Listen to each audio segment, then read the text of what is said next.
من بناء المسجد. جناب سلیمان علیہ السلام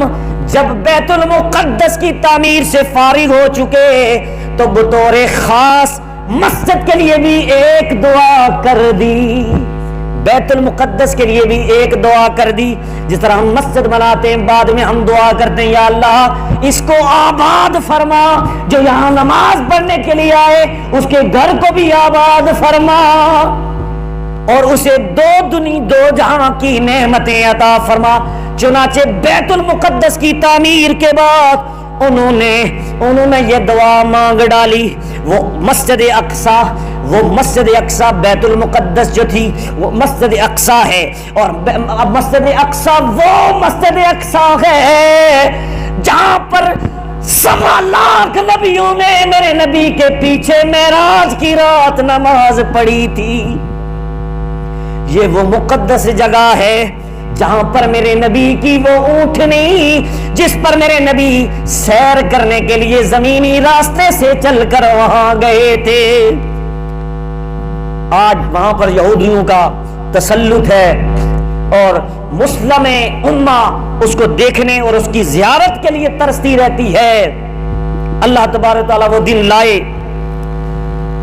کہ وہ مسجد مسلمانوں کے لیے کھول دی جائے اور امت کے بیٹے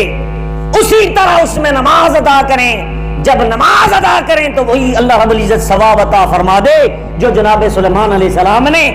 آخری دعا مانگ کر رب کی بارگاہ سے مانگا تھا. وہ دعا کیا تھی سلیمان علیہ السلام کی؟ رب کی بارگاہ میں بطور خاص جو تیسری دعا کی، رب کی بارگاہ میں کہنے لگے اللہ یاتیہ احد لا ینہرہ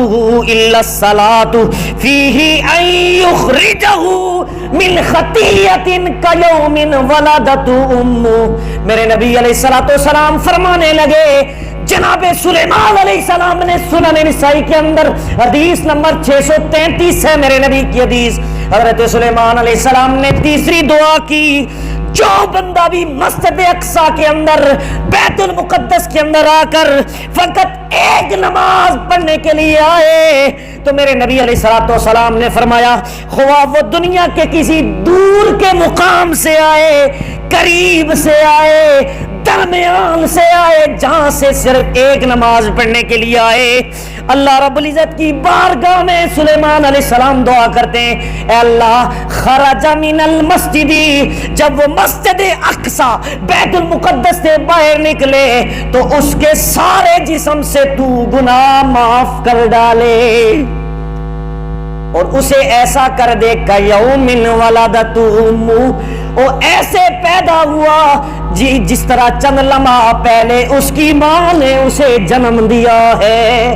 کہا اسے بھی اللہ رب العزت ایک نئی زندگی عطا فرما دے. حضرات محترم، یہ مسجد اقصی کی فضیلت ہے. اللہ رب العزت نے یہ بھی سلیمان علیہ السلام کی دعا قبول فرما دی. اللہ رب العزت نے وعدہ کر لیا کہ اے میرے سلیمان، میرے پیغمبر، تو نے جو 3 دعائیں مانگی تھی میں نے تیری 3 کی 3 دعائیں رد نہیں کی، قبول کر دی. قیامت تک جو بھی دور دراز سے قریب سے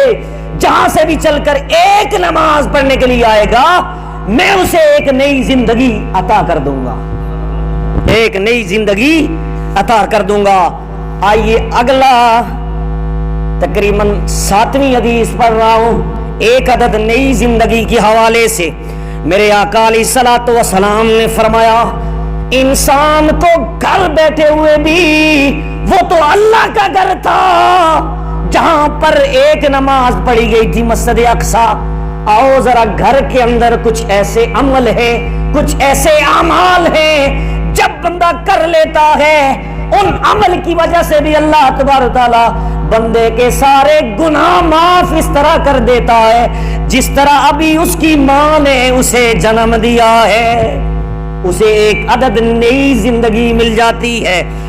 سنیے میرے مصطفیٰ کریم علیہ الصلوۃ والسلام نے فرمایا، صحیح بخاری کی حدیث نمبر 38 ہے، حدیث نمبر 38 انٹرنیشنل نمبر کے مطابق میرے نبی نے فرمایا من صام رمضانا ایمانا و احتسابا غفر لہ ما تقدم من ذنبک، میرے نبی نے فرمایا او میری امت، جس نے بھی رمضان کے اپنے گھر کے اندر روزے رکھے، چاہے مشرق میں ہو، مغرب میں ہو، جنوب میں ہو، شمال میں ہو، فقط اللہ کی رضا کے لیے حالت ایمان میں روزے رکھے، حالت پتہ یہ چلا روزے بھی رکھے تو عقیدہ ٹھیک ہوگا تو رب کی بارگاہ میں قبول ہوں گے۔ ایمان عقیدے کو کہتے ہیں، اس لیے جب تک بندے کا عقیدہ ٹھیک نہیں ہے، ہزاروں رمضان کے روزے رکھ دے، رب سارے اس کے منہ پہ مار دے گا، ساری عبادت اور ریاضت اس وقت تک قبول نہیں ہوتی جب تک بندے کا ایمان کامل نہیں ہوتا،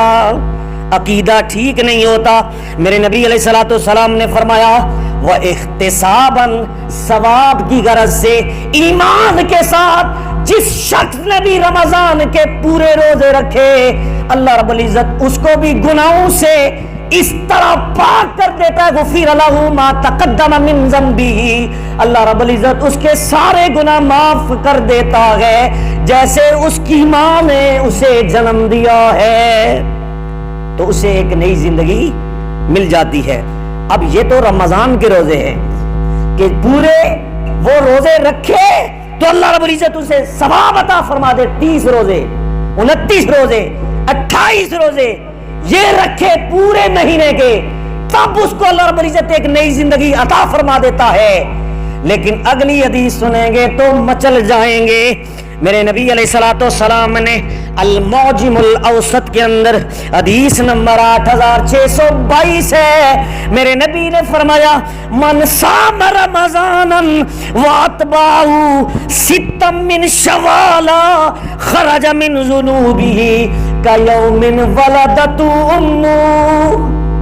جو بھی حدیث میں پڑھوں گا آخر کے اندر لفظ آئے گا كيوم ولدته امه، یہ عمل کرنے کی وجہ سے اللہ تبارک تعالیٰ اسے نئی زندگی عطا فرما دے گا۔ یہ تقریباً 8ویں حدیث پیش کر رہا ہوں، اس کے اندر بھی یا تو لفظ آئے گا خرج من خطیئتہ، گناہوں سے نکل لیا، یا لفظ آئے گا کیوم ولدتہ امہ، جس طرح بھی اس کی ماں نے اسے جنم دیا۔ یہ ایک نئی زندگی ہے، نئی لائف ہے، جس کی وجہ سے اللہ رب العزت بندے کو اسی طرح صاف اور پاک کر دیتا ہے جس طرح بھی اس کی ماں نے جنم دیا ہے۔ اس حدیث کے اندر جو میں نے المعجم الاوسط کی پڑھی، میرے نبی علیہ الصلوۃ والسلام نے فرمایا جس بندے نے رمضان کے روزے رکھنے کے بعد شوال کے 6 روزے رکھے، اللہ تبارک تعالیٰ اسے بھی گناہوں سے اس طرح پاک کر دے گا جس طرح اس کی ماں نے اسے جنم دیا۔ حضرات محترم، کتنے چھوٹے چھوٹے اعمال اللہ رب العزت نے ہمیں کرنے کا حکم دیا، اور جب ہم نے وہ کام کیے، وہ اعمال کیے اللہ کی رضا کی خاطر، تو اللہ رب العزت نے اتنے چانسز عطا کر کے ہمیں بار بار نئی زندگی عطا فرما دی۔ اور تم دوبارہ ہرے بھرے ہونا چاہتے ہو، دوبارہ یہ چاہتے ہو کہ تمہیں پاک صاف کر دیا جائے، گناہوں سے پاک کر دیا جائے، رب بار بار ایسے عمل بتا بتا کے بندوں کو جنت کی طرف لے جانا چاہتا ہے۔ یہ میرے رب کا ان بندوں کے ساتھ پیار ہے۔ آگے میرے رب نے بندوں کے لیے مزید آسانیاں بیان کی، یہ اللہ کا ابر کرم ہے، اور جو ہر وقت بندے پر برستا رہتا ہے، رب کا فضل ہے کہ اللہ رب العزت نے ایک لمحہ بھی ہمیں ایسی زندگی عطا نہیں فرمائی جو حالت کفر میں ہو۔ اللہ رب العزت نے ایمان کی حالت میں زندگی عطا فرما کے ہمیں ہر نیک عمل کی وجہ سے نئی زندگی عطا فرما دی۔ حضرات محترم، آگے چلیے، کچھ چھوٹے چھوٹے اور اعمال ہیں، چھوٹے چھوٹے، جن کی وجہ سے اللہ رب العزت بندے کو نئی زندگی عطا فرما دیتا ہے۔ سنیے، یہ حدیث پاک جامع ترمذی کے اندر حدیث موجود ہے، حدیث نمبر 3233 ہے انٹرنیشنل نمبر کے مطابق۔ میرے نبی علیہ الصلوۃ والسلام نے کیا فرمایا؟ میرے نبی علیہ الصلوۃ والسلام جب معراج کی رتیا میرے رب کی بارگاہ میں رب کا دیدار کر رہے ہیں، تو میرے نبی علیہ الصلوۃ والسلام کو جب رب کا دیدار ہوا، میرے رب نے پوچھا فیما یختصم الاعلی، میرے نبی نے فرمایا فیما